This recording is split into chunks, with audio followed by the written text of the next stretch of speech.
The twins decided on South Africa. One's in love with cheetahs, the other one's in love with elephants. And it was a way for us to hit both those animals in an exotic place. They've just been drawing these characters, they've been talking about these characters. And so for me to be able to sit with them at their 10-year-old birthday and be like, hey, listen, you've studied, you've drawn, you've dreamed about, you've told stories about. We're gonna go see these animals in real life. That gives them like belief that dreams do come true.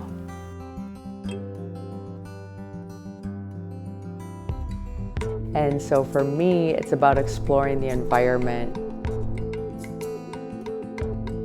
I traveled to South Africa because it's my 10th birthday.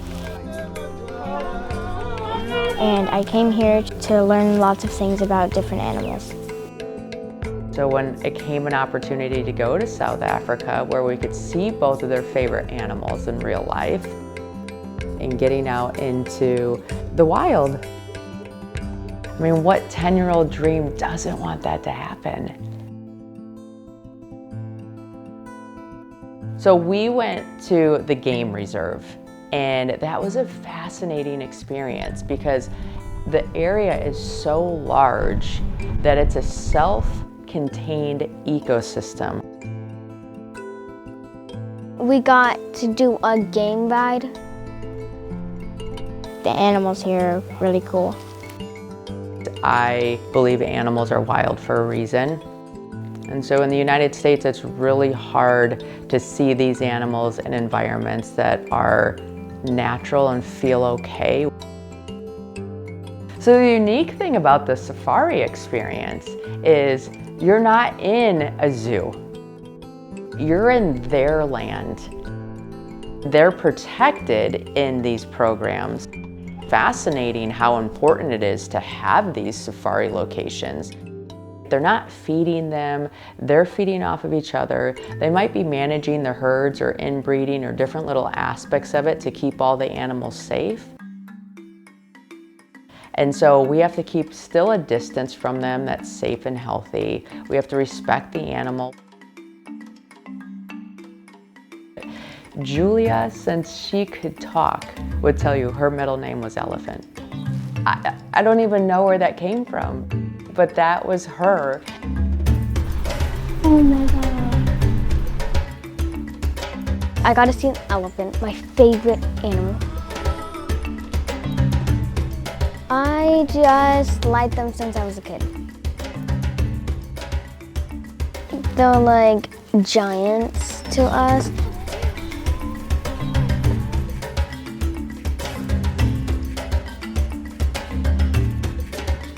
And Jana's had a passion for cats since the beginning of time, right? Always a stuffed animal cat. Well, we still have to find them. I mean, when we went out on a 3-hour safari, we spent over an hour and a half trying to find the cheetah. No, the cheetah especially, you don't see it all the time. You see it once a week, maybe twice a week if you're lucky. And what was fun about that is that the guides are looking at what way the animals are facing. They're paying attention to our birds collecting in any unique spaces, and they're watching on how these animals and observing how they interact, and that's how they find them. Right? We knew the cheetah was eating prey because all the other animals in the space that would normally be prey to the cheetah were unconcerned that the cheetah was in that space. I got to see cheetahs eating an animal. A very bloody animal, but I got to see really cute babies. It's one of those things where just understanding the ebb and flow in life and that this is reality. And we can love something so much, but it's still something else's prey. There's still a predator, there's still this predator-prey relationship, and just having that discussion. And that's the reality of life. And just understanding that it gives back to something else. Like everything has a purpose, everything has a story, everything has a place. And helping them understand the bigger picture instead of just the emotional piece that they connect to.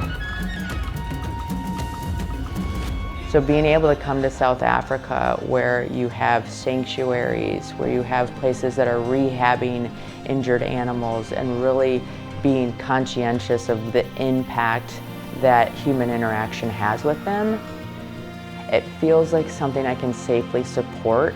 We get to go to an elephant hotel. So today we're at the Knysna Elephant Park.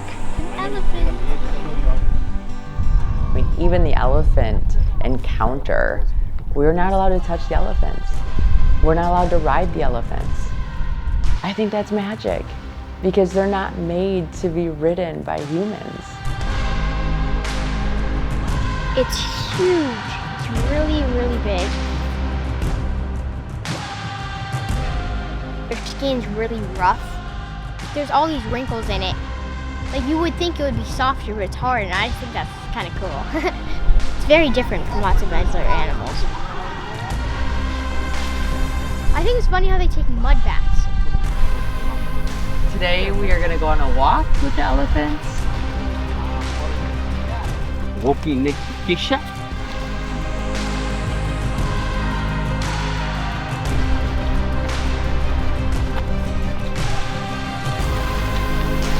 The boy elephants have much bigger tusks, and the girl elephants have much skinnier.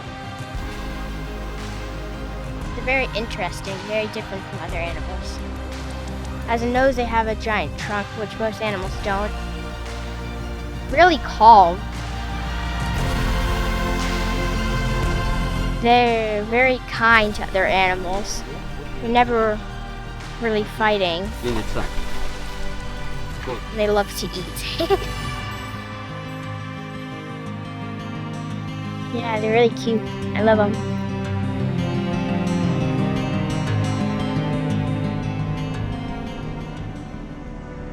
So the unique thing about the Cheetah Outreach is that they have an injured cheetah that you get to interact with.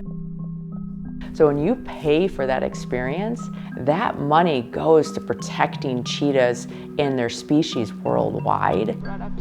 So that feels very good to be a part of.